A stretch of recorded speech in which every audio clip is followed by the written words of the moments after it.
반갑습니다. 오늘은 1단원 자연수의 혼합계산에 대해서 공부하도록 하겠습니다.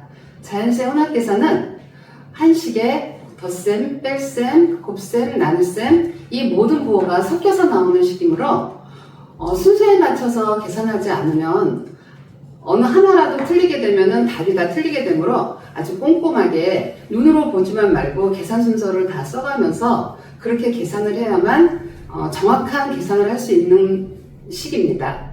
자, 이제 다시 교재로 넘어가서 이제 실질적인 공부를 해보도록 하겠습니다. 자, 이제부터 혼합계산의 여러 경우들을 공부해 볼 거예요.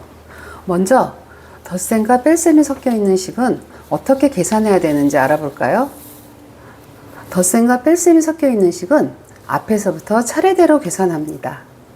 있죠?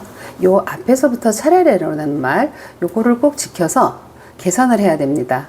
예를 들어서 15 빼기 8 더하기 5가 있으면 15 빼기 8 요 계산을 먼저 1번으로 하고 그 다음 여기에 나온 답과 이 뒤에 있는 5를 두 번째 계산으로 해서 계산을 해주면 됩니다. 자, 그럼 다시 할게요. 15 빼기 8은 7이죠. 그럼 이거는 7 더하기 5. 요건 계산 안 했죠? 그럼 쓰고 그 다음에 요거 두 개 계산하는 거니까 7 더하기 5가 12입니다. 이렇게 계산을 해줘야 돼요. 그런데 나는 덧셈이 더 좋아. 그렇다고 덧셈을 먼저 계산을 했다가는 15 빼기 요거 먼저 계산을 한 게 13이니까 빼면 15에서 13을 빼면 2가 되죠. 그럼 어때요? 답이 다르게 되죠. 그래서 이렇게 덧셈과 뺄셈이 섞여 있는 식은 순서대로 하지 않으면 답이 다르게 나오게 됩니다. 그래서 반드시 앞에서부터 차례대로 해야 된다는 것 잊지 말고요. 자, 이번에는 덧셈과 뺄셈에 가로까지 섞여 있어요. 그러면 이제 앞으로는 가로가 많이 나올 텐데 이 가로는 언제 어디서든 항상 1번이에요. 얘가 항상 1번이라는 거 명심하세요. 그래서 덧셈과 뺄셈이 섞여 있고 가로가 있으면 항상 가로 먼저 계산을 해야 된다는 거.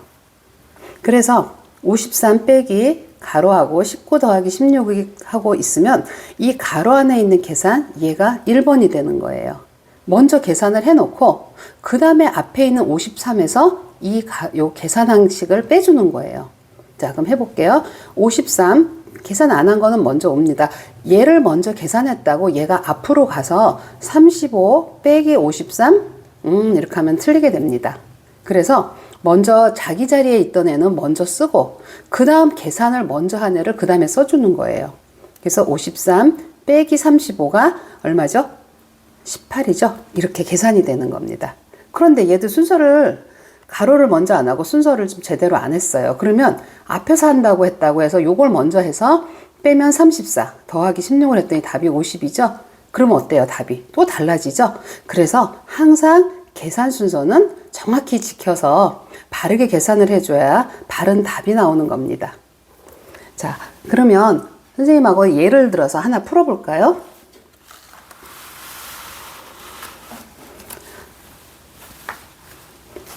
자, 요 9번을 한번 풀어볼게요. 9번하고 11번을 한번 풀어볼게요. 자, 9번에서 36 더하기 47 빼기 15입니다. 그러면 요거는 어떻게 계산해야 될까요? 어디부터 계산해야 되는지 알겠죠?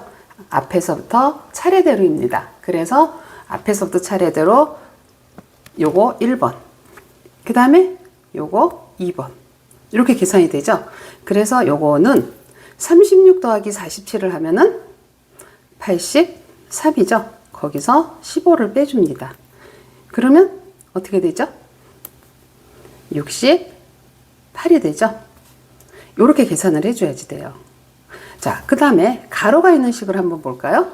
가로가 있는 식은 60 빼기 가로하고 9 더하기 12가 있어요. 그럼 여기서 제일 먼저 해야 될 거는 요 가로죠? 그럼 얘가 1번. 그 다음에 60에서 이 1번 계산해서 해준 거를 빼주는 게 2번. 그래서 먼저 60은 그대로 써주고 계산 먼저 한 해를 계산한 거를 여기다 써줘야겠죠. 그러면 21 해서 답이 얼마예요? 39 이렇게 되는 거예요. 이제 아시겠어요? 그래서 계산 순서를 반드시 지켜서 덧셈과 뺄셈이 있으면 앞에서부터, 가로가 있으면 가로를 더 먼저 계산해 주면 됩니다. 자, 다음은 곱셈 나눗셈이 있는 식을 한번 해볼게요.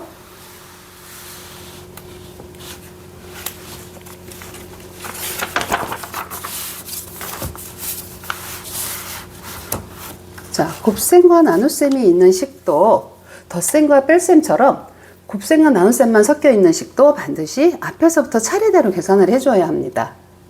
자, 예를 들어 볼게요. 18 나누기 3 곱하기 2의 계산은 여기 나누기하고 곱하기로만 이루어져 있죠? 그러면 앞에 있는 애부터. 곱셈 나눗셈이라고 말했다고 곱셈이 먼저? 아니에요. 반드시 얘네들은 앞에서부터 차례대로입니다. 그래서 13 나누기 3 요게 1번. 그 다음에 곱하기 있죠. 그러면 얘 나온 답과 곱하기 2번. 이렇게 해주는 거예요. 그래서 13 나누기 3은 6이죠. 6 곱하기 2. 그래서 답은 12. 이렇게 써주는 거예요. 얘도 순서를 바꿔서 곱하기가 쉬우니까 먼저 해야지 하고서 먼저 했어요. 얘를 13 나누기 6은 3이에요. 그럼 어때요? 답이 벌써 달라지죠? 이렇게 달라지면 안 되기 때문에 항상 순서를 지켜서 해야 합니다. 또 이번에도 가로가 섞여 있는 식이 나왔어요.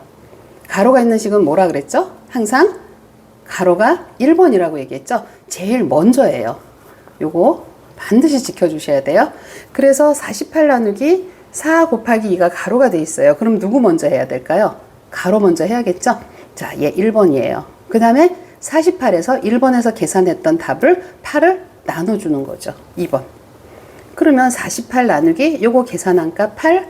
그래서 48 나누기 8을 했더니 6입니다. 계산 순서를 바꿔서 하면 요거를 먼저 계산을 했다고 치면 10이에요. 거기다 곱하기 하니까 24. 답이 엄청 다르게 나오죠? 그래서 항상 계산은 순서를 꼭 지켜서 해야 된다. 그거 꼭 명심하고요. 자, 이번에는 선생님하고 다시 한번 또 하나를 풀어볼게요.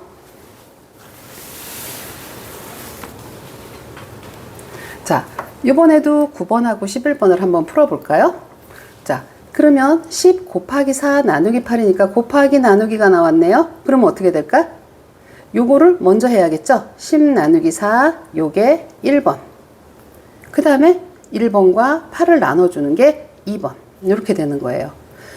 자, 10 곱하기 4는 40 나누기 8이에요. 그래서 답은 5가 되는 거죠. 자, 11번도 해볼게요. 6 곱하기 64 나누기 8이에요. 그럼 여기에 가로가 나왔으니까 가로가 항상 1번이라고 했죠. 자, 1번. 그 다음에 6 곱하기 1에서 나온 답하고 계산하는 게 2번. 자, 해볼게요. 6 곱하기 64 나누기 8은 8이죠. 그래서 답은 68, 48. 이렇게 답이 되는 겁니다. 어때요? 이제 잘 할 수 있을까요? 네. 그래서 이제 다음 시간에는 이제 곱하기하고 나누기하고 덧셈 뺄셈들이 섞여 있는 것들이 나올 거예요. 자, 오늘 수고했고요. 다음 시간에 볼게요.